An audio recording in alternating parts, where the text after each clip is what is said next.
दुनिया में कुछ ऐसे मुकद्दस मकामात हैं जहां दुआ की कबूलियत की उम्मीद ज्यादा होती है, क्योंकि यह जगहें अल्लाह के खास फजल और बरकत से मामूर हैं। सबसे पहला मकाम मस्जिद अल हराम, खाना काबा, जहां बैतुल्लाह के सामने दिल की गहराइयों से मांगी गई दुआ रद्द नहीं होती।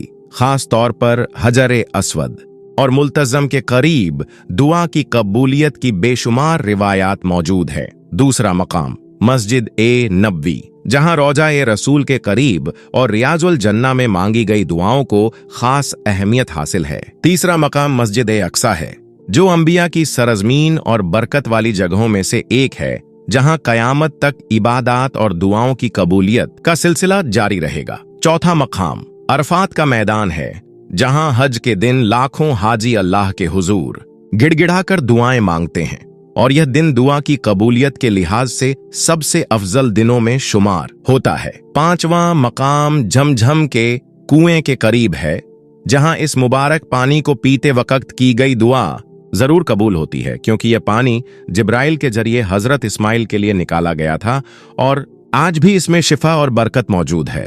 इन मकामात पर दुआ मांगना एक मोमिन के लिए बहुत बड़ी सादत है, और यहाँ मांगी गई दुआएं अक्सर हैरत अंगेज तौर पर कबूल होती हैं।